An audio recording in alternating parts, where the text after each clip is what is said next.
Alright, so this is chapter 4. We're going to do our diagrams from Arthur Yusupov's first book, The Fundamentals, Build Up Your Chess, the Orange series.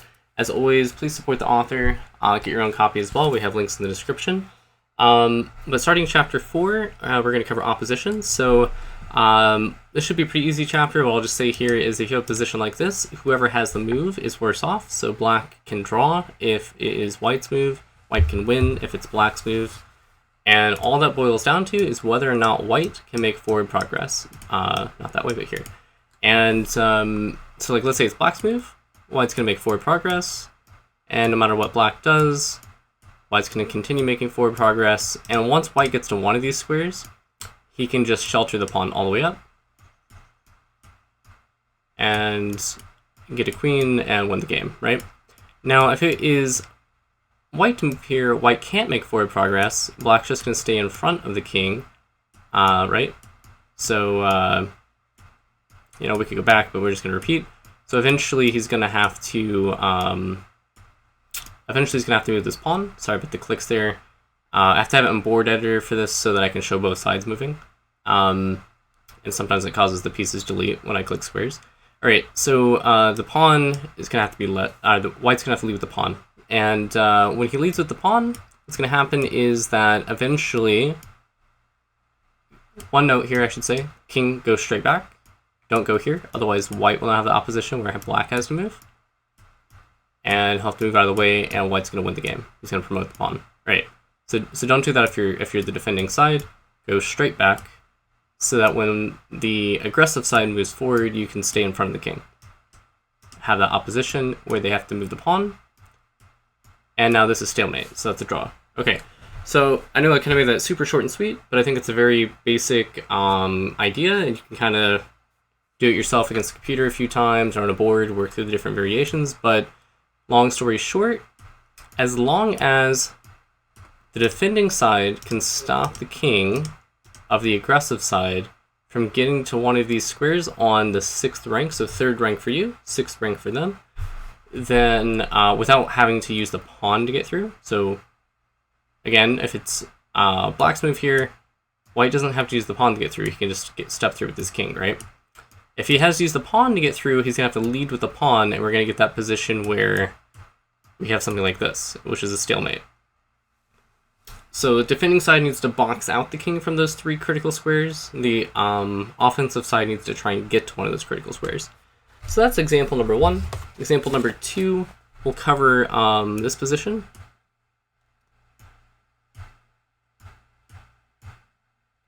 And it's black to move here, so using that same principle we just learned, black needs to put his king here to box out white, make white move away, one direction or the other, and then he can make forward progress. Now knight pawns are a little bit tricky, because like, let's say white goes here and black checks and goes here, and he just keeps trying to move his pawn forward, like, hey, I got to one of these critical squares.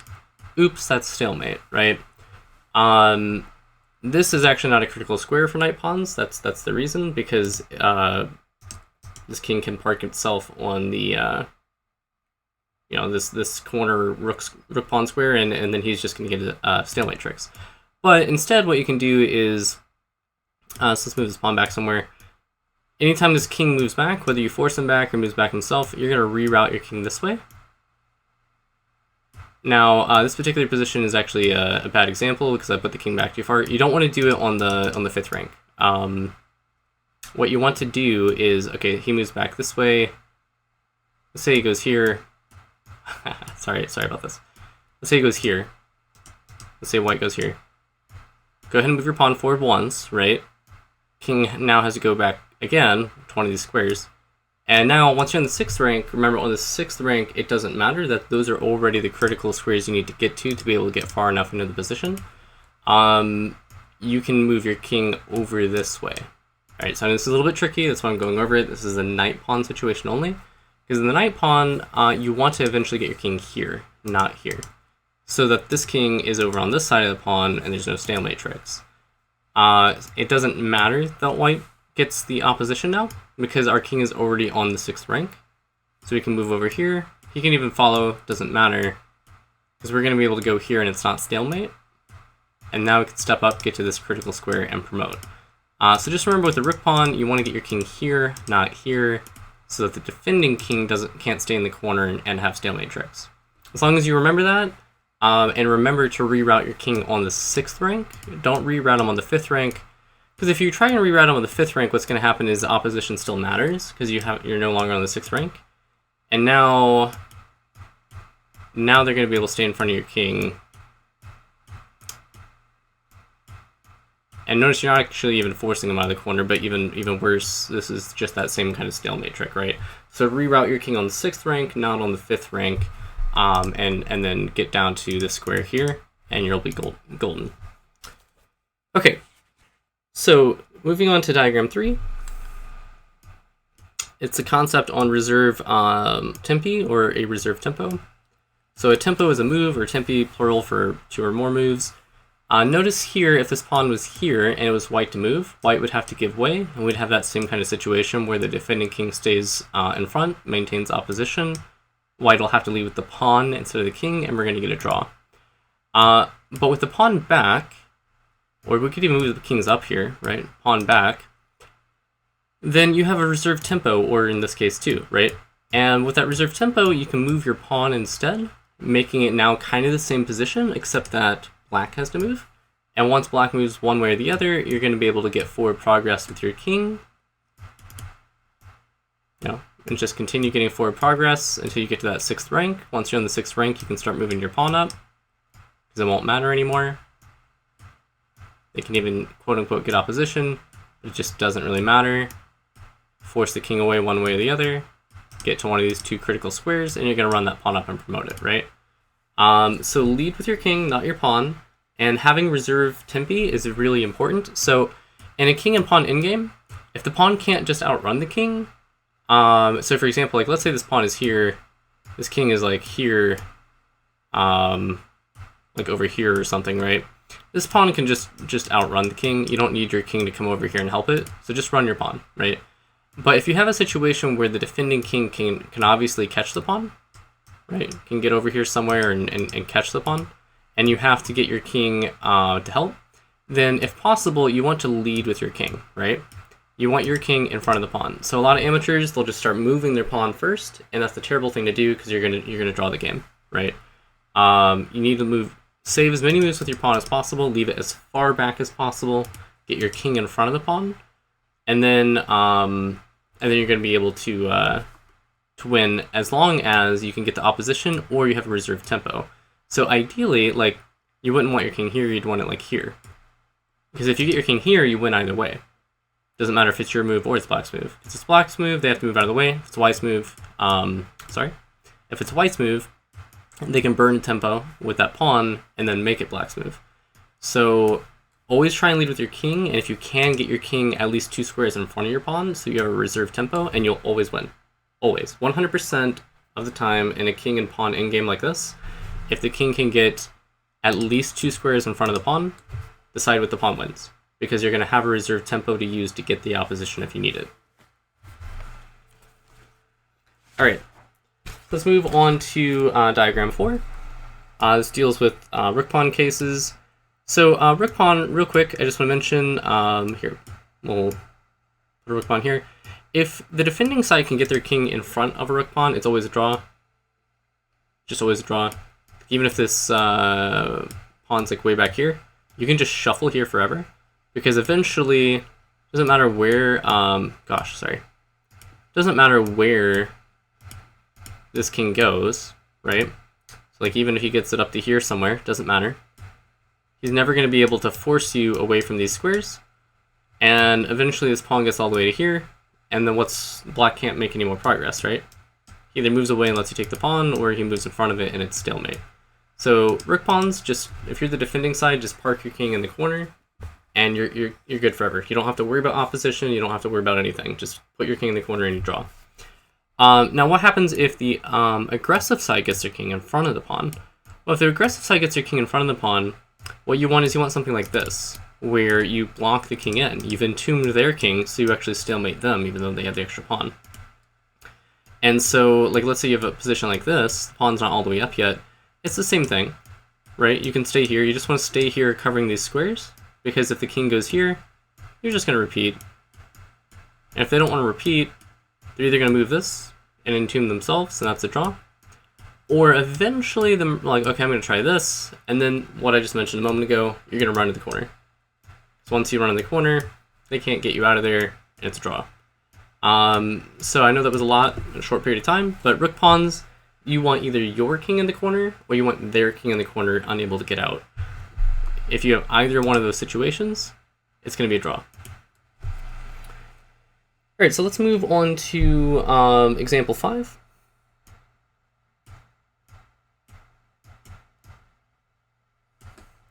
So like a position like this, black is still able to draw, and the reason is because he can either come over here, like if it was his move right now, he's just going to win this pawn. Well, okay. Sorry, I shouldn't say it that way. I should say that if he moves the pawn forward, we come up this way, we're in trouble. Okay, so, okay. I should back up. I should back up my statement there. Don't scratch what I just said. Alright, so we have two threats. We have two threats here. One is of entombing the king, and the other is of the pawn. So I said if it's black's move here, if it's black's move here, black needs to come over this way. Alright, to be clear, that's what black needs to do. Because black needs to continue guarding this critical square, right? I guess what I'm trying to say is if it's white to move here, so I should have... I had it right in my head, but didn't come out right. If it's white to move here, this doesn't make any progress. Black's just going to repeat, eventually threaten to go to the corner. And if white moves forward somewhere, right, he's now too far away from the pawn, and black comes over here and wins the pawn. So I said that wrong initially, but hopefully it's clear now. Let's say if it's white to move here, black's just going to do this. Right? We want to maintain contact with this square, because that's the critical square the king wants to get to. And if you can maintain contact with this square, you're good. And if white moves too far away, thinking, oh, this square is just as good, it's not. It's not just as good, because we can actually win the pawn. So the critical square is really this, and it comes down to whether or not the aggressive side can park their king here, or the defending side, you don't have to park your king here, you just have to control it so that the aggressive side can't park their king there, right? Because if you can control this from any of these squares, you're good. Because what's going to happen is, if this king moves out of the way, you get here, right? If this king like goes over here, depending where your king was, you're going to go get your pawn, right? You're not going to be able to defend it. And if they move their pawn forward, you're going to be able to entrap their king, right? Entomb it. So the critical square is this. Really, all the pawns, the critical square is going to be that 7th rank square right next to the pawn. If you can control that square as the aggressive side, you're going to win the game. If you're the defensive side, you can prevent their king from getting to either one of those squares. Then they're not going to have a way of sheltering the pawn up to promote, so it's going to be a draw. Alright, so hopefully I didn't make that too complicated. We're going to move on to example 6.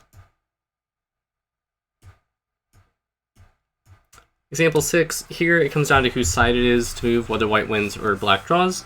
And it all comes down to the race for this, getting to this critical square, who can control it. Because like if it's white to move, he's going to get there first. He's going to box out the black king. Even if black tries to reroute this way to get to the pawn, it's not going to matter. Right, he can't actually catch it. So if we box out the king, and eventually all we're going to do is white, like if the king tries to go this way, is we're just going to park our king here, run our pawn up, promote it, easy peasy, right? Okay, but if it's black to move in this original starting square, again, he makes a mad dash over here. White can try and stop him, but he's not going to get there in time. And again, we didn't get to the square, but we control it. And that's very important, because we're threatening two things. We're threatening to go park our king here, right? So like, let's say white just moves their pawn. Oops, king's in the corner, you're not going to be able to force me out. And that's a stalemate, right? So that's a real threat. I'm threatening to get here. And the other threat is that if white's like, no, I'm going to prevent you from coming over, black's like, that's fine. Because if you move back, same thing. I'm gonna get to the corner if you move back. And sorry, I keep deleting the kings here. And if you move this way, well, I'm gonna run this way and win your pawn. And if you don't move the king away, right? You're like, nope, I'm just gonna stay right here, and you start moving your pawn. Well, all you have to do is maintain contact with this square. That's it, right? Because the king is never gonna be able to make progress, right? And if he ever goes, you know, like he could even like move this, doesn't matter. You just need to maintain contact. Doesn't matter. Just need to maintain contact. I will say here, and this is important. Once the pawn is all the way up here, and you're not threatening to win the pawn, and I'll show you why. Because like, let's say you go here, like you're not threatening to win it, and the king's gonna safely promote. Once you get to like where the pawn is close enough that it can be protected by the king on the move after, right? Then you need to guard the square as well. Okay, because that way the king can't go here and continue guarding the queen square. The only way he can make progress is like this, and then you're going to be able to get to the corner. So I might have oversimplified it a little bit to say you just need to maintain contact with this square, but you just need to maintain contact with this square as so long as you're threatening to win their pawn if they move here. And if their pawn is close enough, then you need to maintain contact with this square as well, so that their king can't come over here and shield it. So in a way, these are both kind of critical squares, but this is the primary one. That's what the majority of the fight revolves around. All right, so let's move on to diagram 7.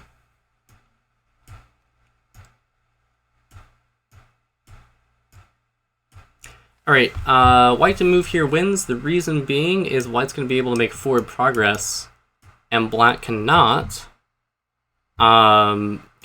take the opposition, right?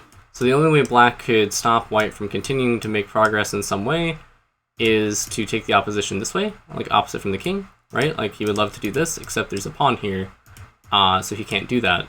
So once the king moves somewhere, like let's say he even does this, right? Like let's say black's like, ooh, I'm gonna be tricky. You move over, haha, I have the opposition.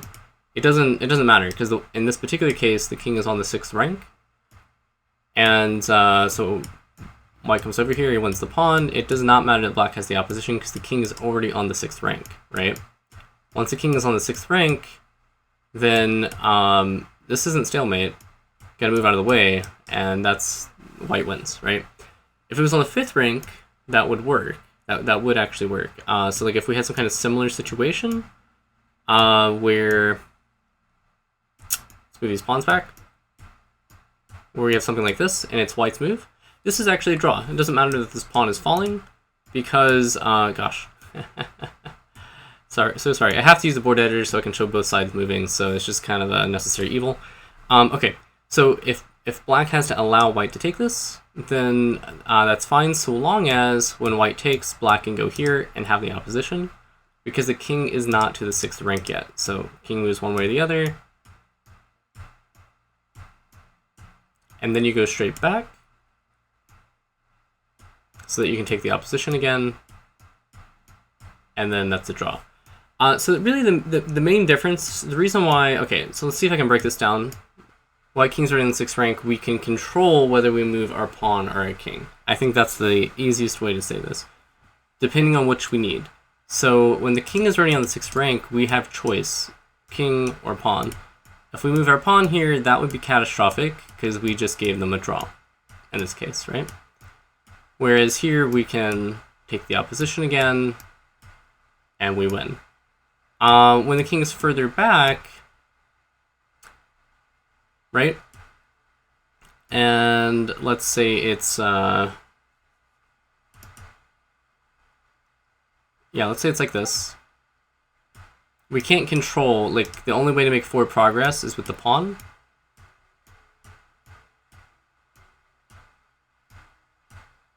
And we couldn't choose whether we wanted the king or the pawn here. We had to move the pawn there to make forward progress, right? So it's still a little complicated. You just have to kind of like get the pattern down by doing it a bunch of times, but that's really what it boils down to, is that one tempo difference. All right, I know I made that way too complicated, but at the end of the day, that original position that we were looking at, which was pawn here, king here, king here, white wins because black cannot take the opposition, and moving back somewhere to try and get the opposition doesn't help because white's already on the 6th rank. And of course, if the king moves somewhere else, white gets the opposition. Even if he goes like here, doesn't matter, right? We're going to force the king away. Eventually what's going to happen is this. And again, it doesn't matter that black can take the opposition because their king is already on the 6th rank. So, you know, the king can move, doesn't matter, because that one tempo difference, whereas is not stalemate. All right, so let's move it on to diagram 8.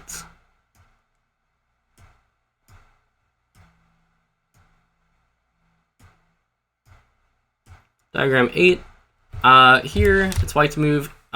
This is a draw. Super easy way to draw, if you're not trying for any tricks, is just remember that anytime this king takes, you want to be able to go to this square and have the opposition. We understand that's a draw from the previous examples. So just maintain contact with that square to go there as soon as the king takes your pawn. Well, white can also play for tricks and actually try and win. He cannot win if black defends correctly, but he can play for tricks here because of something called mine squares, or the trebuchet position, where let's say black gets greedy, goes to this pawn right away.